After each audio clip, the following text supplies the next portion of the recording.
Ladies and gentlemen, Ken Berry, welcome to the show. Welcome to Become Your Own Superhero. Thanks for having me. Is there a doctor in the house? I believe there is. There is now. Ken, not only are you a very talented doctor, but you're also a board certified fellow for the American Academy of Family Physicians, which for those that don't know that are listening, it's a kind of a big deal. Well, yeah, it's kind of means you've jumped through all the hoops and they've accepted you into the inner fold, so to speak. I guess you might call a family medicine doctor a GP there. Is that right? Yeah, well, not being a qualified medical anything, relying on most of your knowledge there, but I'm certainly surrounded by lots of very intelligent, very clever, very dedicated people, and that certainly includes you, Dr. Ken. And my very first question is, if I had rung you up 10 years ago and said, hey, Dr. Ken, you're going to be hosting this amazing YouTube channel with 1 million+ subscribers talking about eating ribeye and butter every day, would you believe me? No. Looking back, it's been a very unique, interesting journey. And it's obviously not finished yet, but yeah, no, not at all. I would have told you were crazy and probably hung up the phone because, it didn't make any sense to me back then because I hadn't seen what I've seen now and heard what I've heard now and read what I've read now. And that's one of the most powerful things about any of the styles of the ketogenic way of eating is once you get it, nobody can ever confuse you about it again. You pretty much got it for life. And you may stray for a minute, you may do something stupid for a minute, but you always know the answer. And so whenever you're ready to reclaim your health, you just move back towards the ancestral way of eating and your health just improves. So everyone's got a genesis story in this community, Ken, and I'd love to hear yours. Yeah. So about 10 years ago, I became a morbidly obese, pre-diabetic family physician. And so at my heaviest, I was 297 pounds and I was pre-diabetic. My hemoglobin A1C was 6.1. Wow. And all my other hormonal markers were off. My inflammatory markers were up. I was miserable every day. I was always angry. That was my default emotion, was to get mad about things. And I was a bit of a prick just because I was, my knee was always hurting. I always had heartburn. I was always worried that I had dandruff on my black shirt, just constantly worried and constantly in discomfort. And so I thought, well, I must just be, I don't know, eating too much junk or something. And so I went and printed off the American Diabetes Association's diet because I was pre-diabetic. So I started adhering to that very religiously. I started jogging 2 or 3 times a week. I stopped all saturated fat.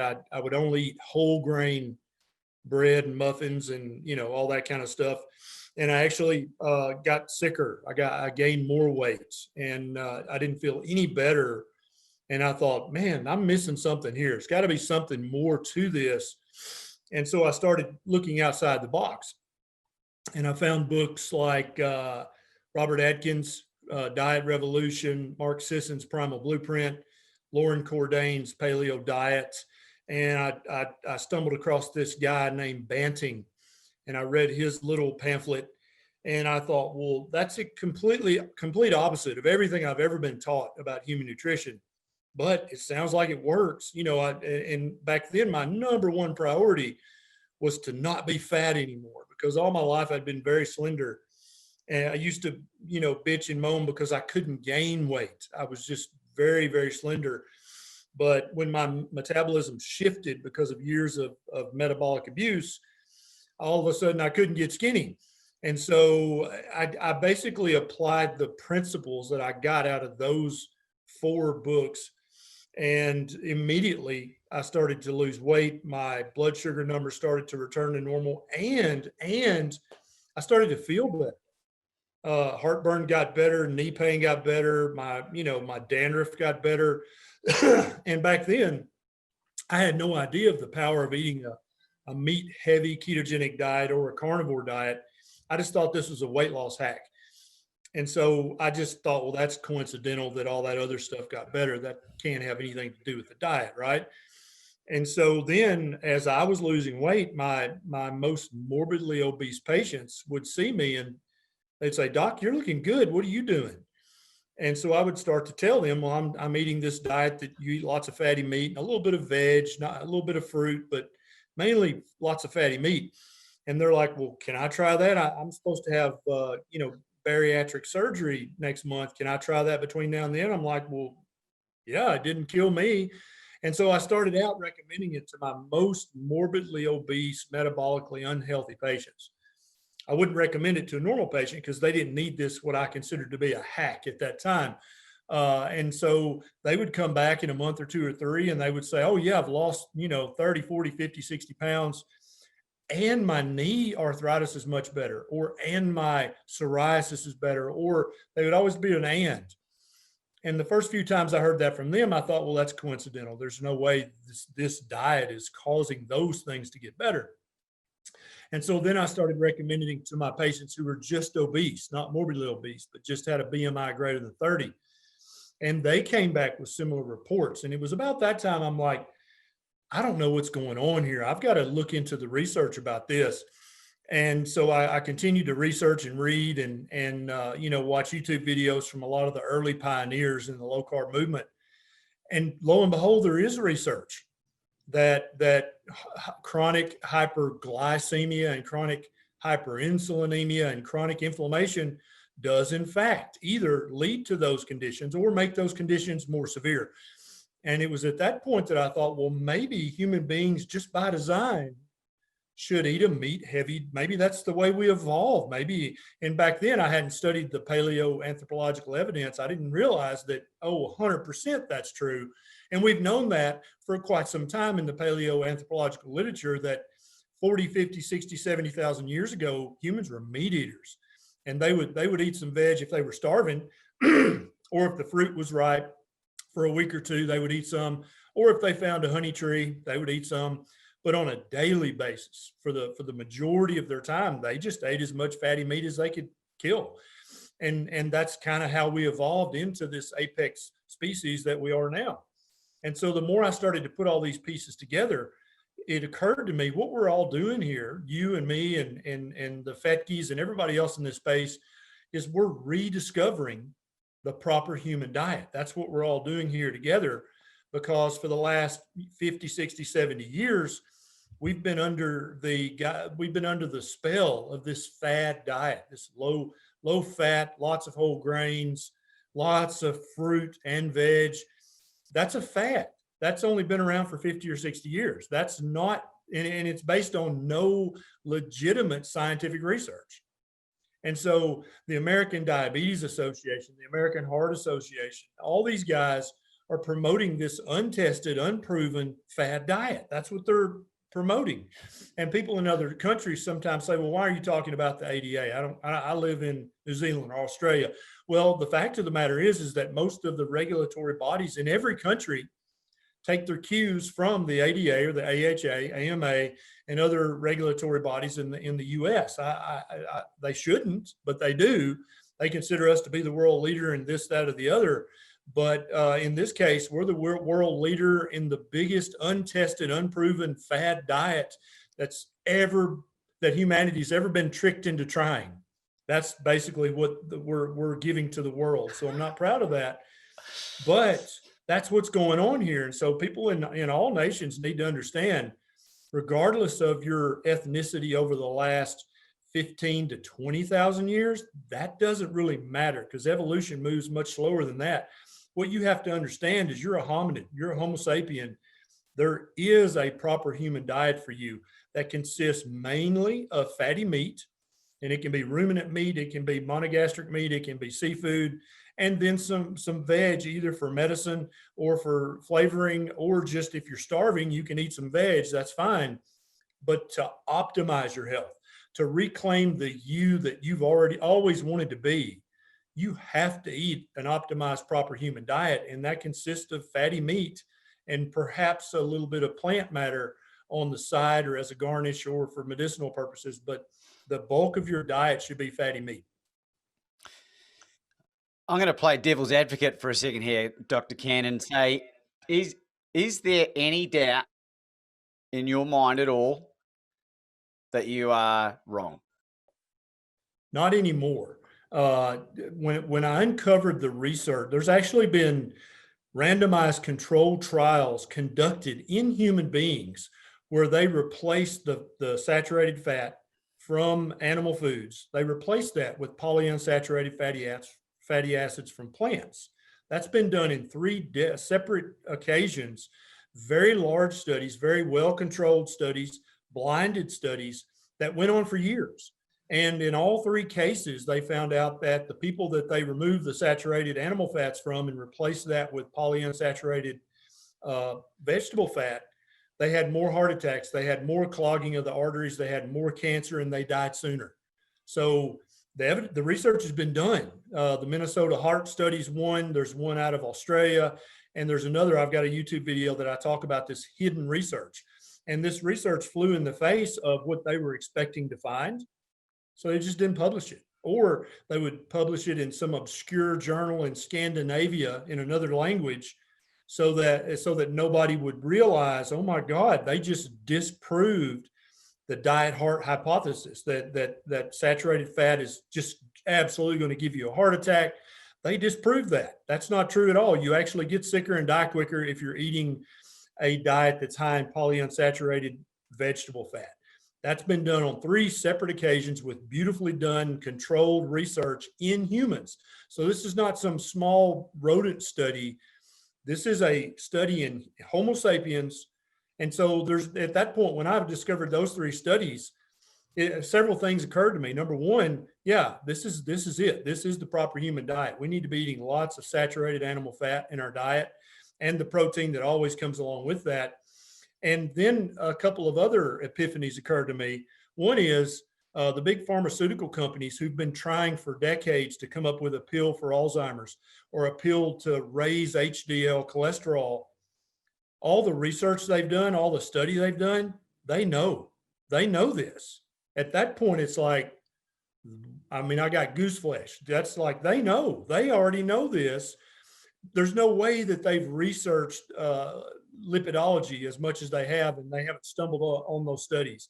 And they haven't stumbled on the fact that the only way to raise HDL safely and in a healthy manner is eating lots of animal fat and lifting heavy weights. That's how you do it. There is no pill that does that without disastrous side effects. And there's no way they don't know that. And so if they know that, you and I know that the top executives in the big pharma corporations, they go in and out of government all the time. They'll work for the FDA for a few years, the USDA for years, then for Pfizer, then for Merck. They bounce around to better careers. There's no way that at the very upper levels in the boardrooms, they know this. They know that fatty meat is the ancestral food of human beings. And at that point, I thought, so what that led me to believe is there's no reason trying to change this from the top down. That's never going to work because these guys know this already. I'm not telling them anything new. And secondly, their bank account is directly related to them not knowing this, right? And so I think Upton Sinclair had a famous quote about trying to convince a man of something when his paycheck depends on him not understanding it. And so I thought, I just need to reach out to the people because I'm a doctor. My job is to help people be healthier. That's my job, not to change the USDA food guidelines. That's not my job. I didn't take an oath to do that, but I did take an oath to do no harm and to help people be healthier. And so I thought, well, that's what I'll do then. And so I started applying this to my clinic. My clinic had a little Facebook page. So once a week I'd go to the library locally and I would do a little get together and I would talk about these concepts with maybe 20 people there and then the 100 people watching on my Facebook page. That kept growing and growing. And finally, my genius wife, she said, why don't you start a YouTube channel? And I was very offended by this. I was like, what the hell are you talking about? I'm a doctor. I'm not going to be a YouTuber. What the hell? And so one day she asked me the key question. She said, how many people did you see in the clinic today? And this was after a couple of weeks of us fighting about the YouTube channel idea. And I said, 30 or 40. And she said, so you helped 30 or 40 people today. That's awesome. I'm really proud of you for that. What if you could help 3,000 people every day? And at that point, I had to bow my head and say the words that every husband regrets. Yeah, you're right. I had to tell my wife she was right. And you know, that really hurts a husband to have to say that. I'm kidding, of course, but and so I thought, okay, fine. How do I do this? And so I just basically became a YouTube nerd trying to figure out how to do this. How do you make a video? How do you post it? How do you make a thumbnail? How do you make a title? And so quickly I went from helping 30 or 40 people a day to 300 or 400 a day to 3,000 or 4,000 a day. And it just keeps growing, which nothing can make me happier because, as I said earlier, my job as a doctor is to help people be healthier. And so now I get to do that on a worldwide scale. And I mean, I think any doctor out there, if you can magnify your message, why would you not do that? You're called to help people be healthier. That's your job. And the more people, the better. Well, a massive shout out to your beautiful wife, Nisha. Is it Nisha? Nisha, yeah. Nisha Salisbury. Yes. And I've seen a couple of videos of you guys together. You are a real power couple, and you know, you're both incredibly good looking individuals. Well, thank you. And they say that behind every successful man's an even more, you know, switched on woman. And I think the same goes with my beautiful fiance as well, because she eats what I eat as well. And I was just curious to know what you and your wife's diets are. Yeah. So we'll just, for example, I broke my fast today at about 2 p.m. with a big, fat, thick, juicy ribeye that I fried in the skillet in bacon grease and butter. And I put a bunch of Redmond's real salt on it, which is a mine salt. It's not evaporated seawater. And I ate that, and that's it. I'm done. I may be done for the day. I may be done until a second meal later in the day, depending on what my hunger signals tell me to do. And so we intermittent fast every day for at least 16, 18, 20 hours every single day. That's just part of our life. And I think that, again, mimics how our ancestors lived 50,000 years ago. They didn't have 3 meals a day with 3 snacks in between. That never happened, right? Because there was no grocery store, no supermarket. And so Nisha, who is a woman who is breastfeeding, who does have Hashimoto's thyroiditis, she also intermittent fasts every single day and eats 1 or 2 meals a day, which are very meat heavy meals. And she's been slowly, she came begrudgingly to keto. She really liked her veg and her fruits and stuff, but now that she's keto, she's been very slowly migrating to a very fatty meat heavy keto, which she started calling ketovore. And then many days she's just exclusively carnivore. Her breast milk supply is amazing. Our boy now is Beckett. He's 12 months old. He's growing like a weed. He's very intelligent. He's very outgoing, very happy. And so I'm still waiting for us all to die of phytonutrient deficiency, but we all seem to be pretty healthy. So I think we're going to be okay. Well, the thing I love about you, Ken, is I think the reason that your YouTube channel has just absolutely exploded. I feel like you've added 500,000 subscribers in less than 6 months, maybe. And it's because you're able to articulate this message so simplistically. And I'm very enthusiastic, and I've got so much energy that sometimes I feel like I can overwhelm people. And I have been accused of being too aggressive, not because I'm ramming it down their throats, because I'm like this. And it's just because I'm healthy, right? I'm not angry. I'm actually way more chilled than I've ever been eating like this. Yep. What is it about how you get your message across that you think so effective? Well, I think that 20 years of experience in the clinic, seeing patients one-on-one, that taught me that my job is not to be impressive. That's not my job. My job is to break this down into bite-sized nuggets that the patient can, first of all, understand the words I'm saying, and secondly, grasp the concept, because that's almost like teaching a man to fish versus giving him a fish. If I just say, hey, don't, avoid this and eat this, but I don't give them any of the conceptual background, they're going to run into a wall and be like, well, what about this? I don't know if I should eat that or not. But if I'm able to relay the concept, oh, got it, then they understand the concept. I've actually just taught them to fish, which is euphemism for teaching them to think on their own. When I'm not there, they can still think through this and go, yeah, so butter's got to be fine because it's zero carb. It's from an animal. That's got to be fine. Cheese, that's probably okay. Skim milk, no, it's fat free. Obviously, that there's no way that's okay. And so I could easily walk into a patient's room and just vomit my knowledge on them and just impress the hell out of them. They'd be like, wow, he's the smartest bastard I've ever met. But when I leave what would happen in the clinic when I would do that early in my career is that when the nurse went in to give the patient their discharge orders and their prescription or whatever, they would then have to explain to the patient everything that I just said. And so I realized I can't be going in there using big fat doctor words and trying to be all impressive.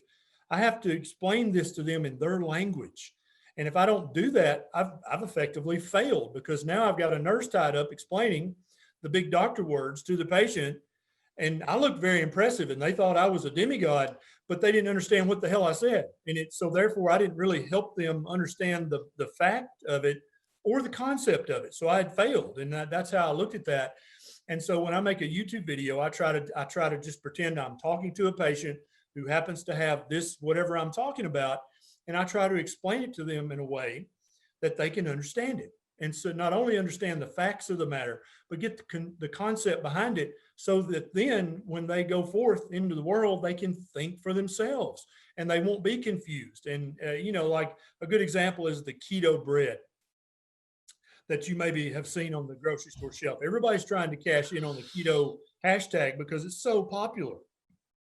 And so I just taught people early on, you got to read the labels of everything, even butter, even ribeye. If it's got an ingredient list, you read that and say, why the hell does my ribeye have more than one ingredient, right? And so they know they have to be label Nazis. And so when this keto bread came out, first of all, they were euphoric. Oh my God, I get to eat bread again. Then they flipped it over and they read the ingredients. Oh, wheat gluten. Oh, soybean oil. Oh, okay. Wheat flour. Just on and on, grains and vegetable oils. And they're like, I don't think this is keto. So I didn't have to be there with them holding their hand to help them make that decision. They just read the ingredients and they're like, hell no, that ain't keto. I ain't eating that. And I think that's why so many of these keto products are going to fail, because one of our biggest missions is you got to think for yourself. You got to read the ingredient label. If you don't know what an ingredient means, Google it, look it up, because in 10 seconds, you can know what that means and you'll know if that's keto or not. And so I think that really helped a lot of people not to fall for the bullshit out there of people trying to make a buck, which I don't fault them for. That's human nature. We're all trying to make a buck. That's fine. But don't do it by tricking people, especially tricking them in areas of health and nutrition. That's not cool. And I'll call you out in 1 second for that. Your book, Lies My Doctor Told Me, struck a real chord with me. The foreword by Dr. Gary Feckhead, another extraordinary person in this whole community.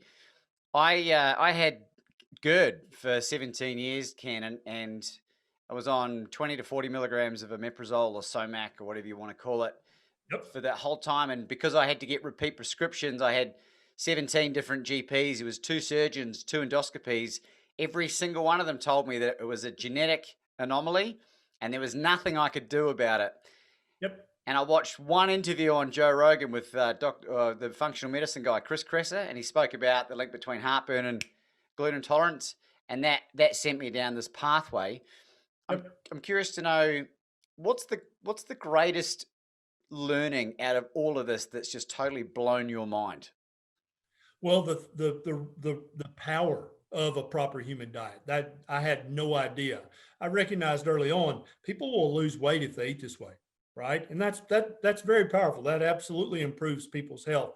But it only came to me slowly through much research and thought that, yeah, this is definitely going to help people lose weight back down to their ideal body weight. Or if you're underweight, it's going to help you put on weight until you approach your ideal body weight. But I didn't understand all the inflammatory processes going on from the grains and the seed oils and the lectins and the phytates and the oxalates. I didn't understand all that And it's only been with time, the last few years, that all of this has kind of gelled together. It has occurred to me, plants they're a starvation food. And I've taken to call rice and beans. Yeah, that's a slave diet. That's it's super cheap. They won't starve to death. You're not concerned with them being optimal. You just want them to get by enough to do their work. If they die in 10 years, oh, well, there's more slaves, no big deal. But if a human being wants to be optimal, if they want to be mentally clear and alert and sharp, and they want to be physically pain-free most of the time, they gotta avoid that stuff. That stuff is full of stuff that causes inflammation and problems in the human body. Those problems are definitely better than starving to death. So, if I were stuck at the bottom of a well and all I could eat was rice or beans or starve to death, I would eat the rice and beans. But as soon as I got out of the well, I would stop eating those foods immediately and go back to eating a proper human diet.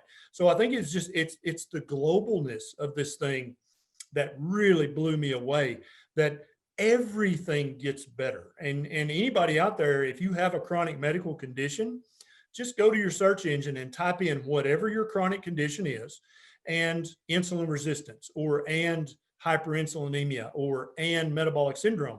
And you'll see that virtually every one of the chronic medical conditions of adults in the world are directly related to the inflammation and hyperinsulinemia that comes from, number one, eating too many carbs, and number two, eating all the inflammatory things that are in plants. That's it. And so once you see this is an entire paradigm. This is an entire philosophy of eating. Once you get all this, it's almost like you've got a armor on. You cannot be knocked off your path, because no, absolutely not. That is not part of a proper human diet. I might eat that once a year on my anniversary or my birthday, but that's never going to be a daily food for me, because I want to feel good, I want to look good, and I want to be good. And the only way to have all three of those things is if you're eating a proper human diet. I've asked this next question to most of my guests that are focused in this area, Ken, and it's something that I truly, truly believe. I'm just curious to know your thoughts. I believe fundamentally that 99.9% of all the world's problems could be resolved with diet. It wouldn't surprise me at all if that number's not fairly accurate, because so another thing that it took me a while to realize was the mental health benefits of eating a proper human diet. And for a traditionally trained doctor to admit that, hey, when I went from eating, the American Diabetes Association diet to eating keto, my heartburn got 80% better. And then when I went carnivore, it went completely away. I haven't taken anything for heartburn in over 2 years now, which, 10 years ago, I was taking 2 Nexium every day, which is a brand name of a very strong acid blocker. PPIs, and so when the Nexium drug rep would come to my office to leave samples, I got all those. The patient didn't get those. I didn't give them out. I kept them because I needed them because of my heartburn, right? And so to tell a traditionally trained doctor that chronic medical conditions get better when you eat a proper human diet, that was a stretch. But when you start saying that mental health, mental diagnoses start to get better with a proper, that's a light year leap for a traditionally trained doctor to go, what? There's no way that's true. Turns out, yeah, it is. And so if you were to be able to help all of the anxiety in the world with a proper human diet, and all the depression and all the OCD and all of the social anxiety and all of the other mental health care diagnoses, if all those got even 10% better on a proper human diet, but what I'm seeing is they get 80 or 90% better. But let's just say they only got 10% better. First of all, that'd be better than any prescription drug has ever done. Secondly, how much happier of a place, how much more cordial of a place would the world be? Would our large societies, how much better would it be? How much safer would it be to live in a urban center with 1 million people in it? How much safer would you be if everybody in the community, their OCD, their ADD, their depression, their anxiety, all that stuff was just 10% better? I mean, that's huge. like I said earlier, back when I was eating the crap diet, I was pissed off all the time. That was my go-to emotion. If something didn't go right, I was immediately mad as hell, right? And now I'm much more stoic about things. And my wife said, she said, sometimes it aggravates me because when I'm trying to get you mad, I can't even get you to be mad. And I'm like, yeah, I'm just so much more positive. You almost can't make me mad unless you physically or verbally assault me or my wife, because that's going to get you hurt. Yeah. That's going to get me mad, right? But if you're just saying a theory that I disagree with, that's not an emotional event for me. I'm happy to discuss that with you, or we can even debate it. But I'm not going to get emotional about it. And I think that's a sign that you're metabolically unwell and you have cerebral inflammation. If everything makes you mad and you're immediately, you're either mad or sad, that's your default emotion. That's from your diet. And I think when you fix those things, society, it's like you just oiled the society. Everything runs smoother. People don't get, there's not, the road rage is going to calm down because they don't have that hair trigger anymore. They're much more stoic about things. They're like, well, I'm sure that was an accident, instead of I'm going to kill that bastard, And so when you start having a difference in mental health, that exponentially multiplies out into society. And I think society just becomes a more nicer place to live. Well, I'll tell you something, Ken, that's been happening as a result of this podcast, because this is the 65th recording as from April 2020. And off the back of an interview I did with Professor Alan Fels, who is a very influential man in this country, in Australia, but he's running the Royal Commission into Mental Health. And during the podcast, I asked him, after explaining what happened in my diet change, what he thought of it, because his daughter has been suffering from schizophrenia from a young woman. She's 49 now. And he was very open-minded to it. And he referenced a gentleman by the name of Barry Marshall, who won a Nobel Prize. I don't know if you know that name, for a Helicobacter self, that guy. So he's coming on the podcast soon. I spoke to him just yesterday about my own carnivore experience in mental health, and he was very, very interested to hear and talk about this further. And so when you start talking to Nobel, not Peace Prize, but the Nobel laureates, and they are starting to, have interest, and these key people of influence, you know that you're onto something good. And Yes. So my mission, Dr. Ken, I'm not a doctor, I'm not a PhD, but I'm a real good connector, and I'm gonna put these people together. I'm gonna introduce Alan Fels to Dr. Georgia Eade.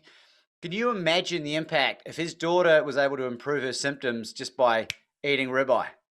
Absolutely. And I think it's important to say that the average prescription medication for depression or anxiety or schizophrenia or any mental health diagnosis, they usually get FDA approval, which is that's the board you have to go through in the US, with a 1 or 2% therapeutic effect.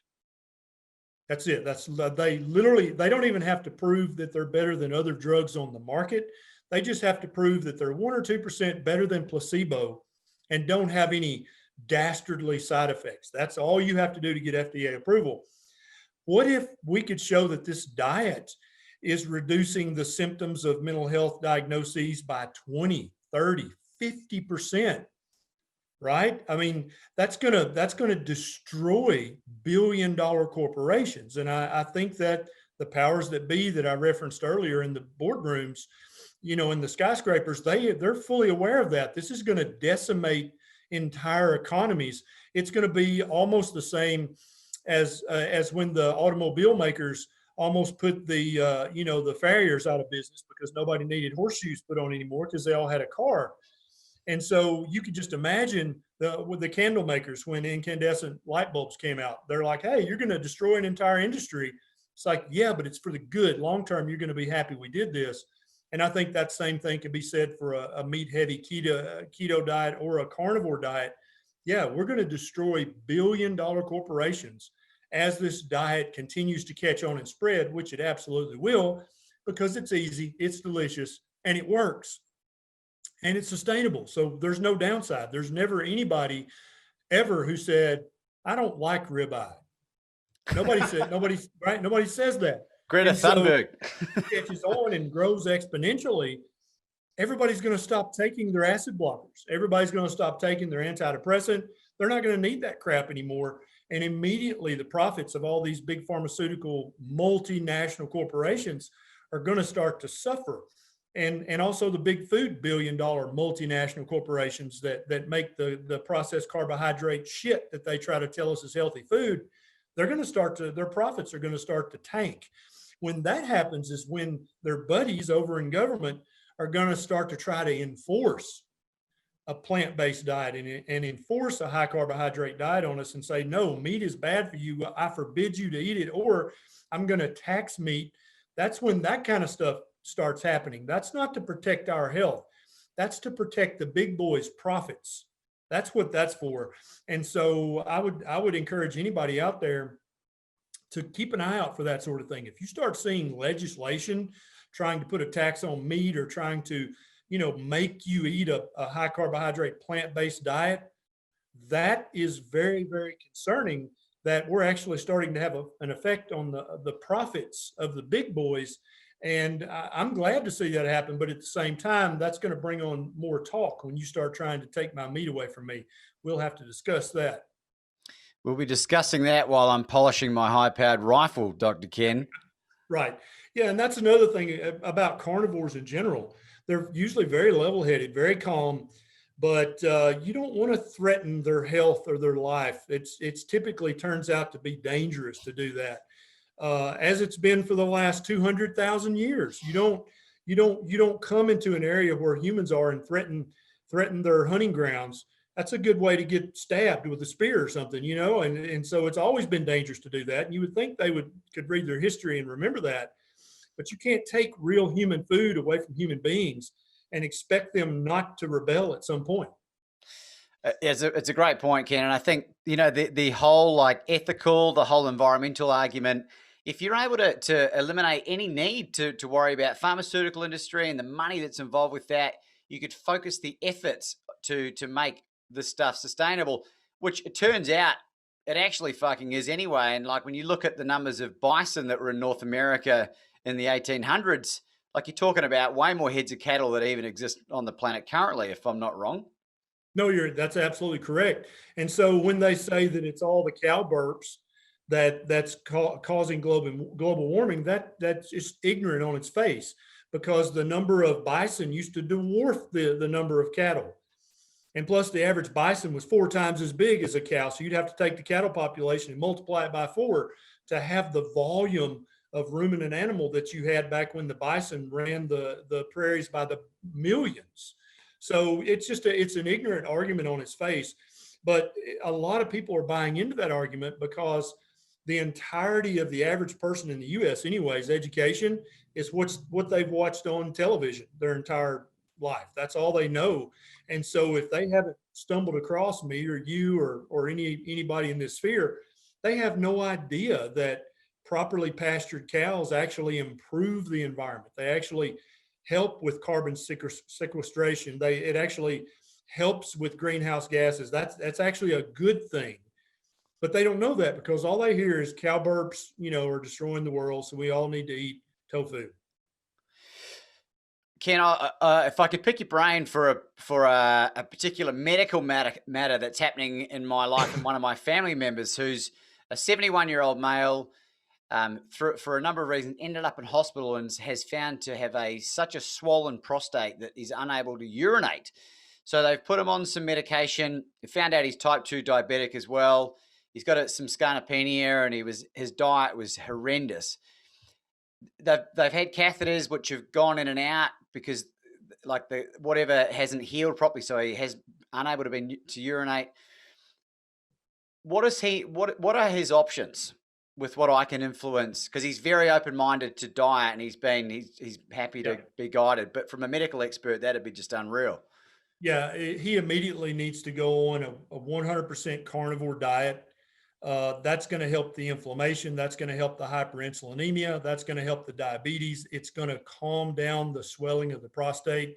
Any dairy that he eats needs to be the fat part of dairy, not the skim part, right?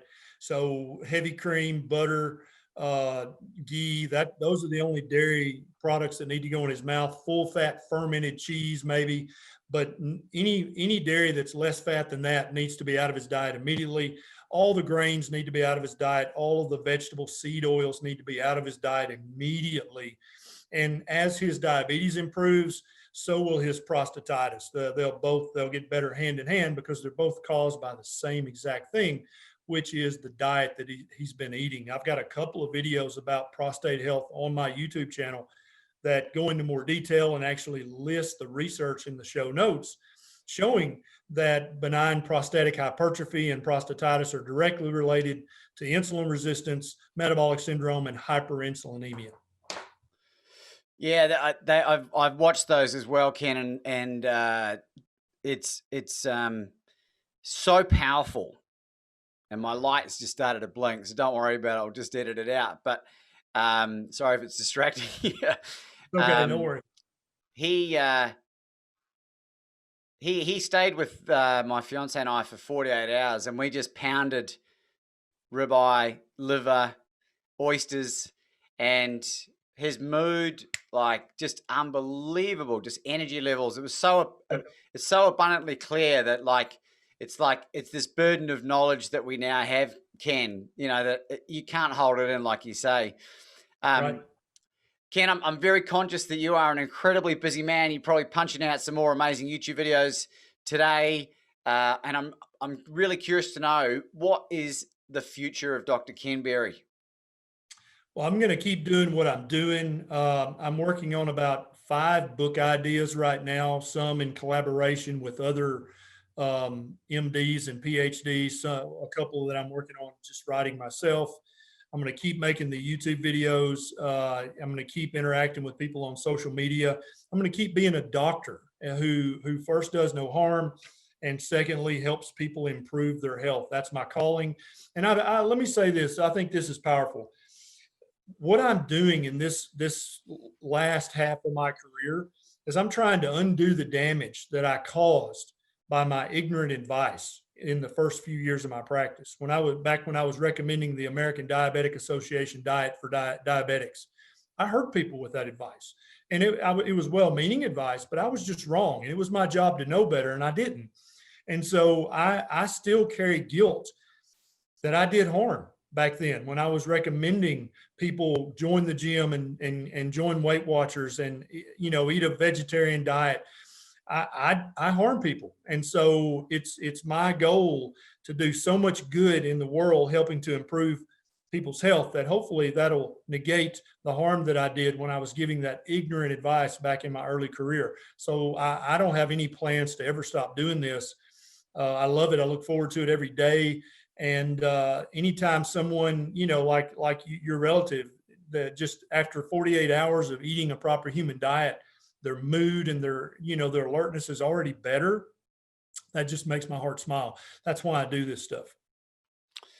Well, Ken, I got to say to you, like, I'm proud to know you, and I just can't wait to see just which direction this is going to take you, and I'll do everything in my power to continue to get your message out.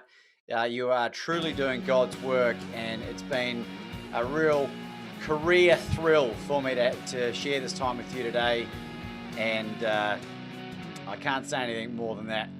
Ladies and gentlemen, Dr. Ken Berry. Thank you so much for having me. It was a pleasure chatting with you. Maybe we'll do it again sometime.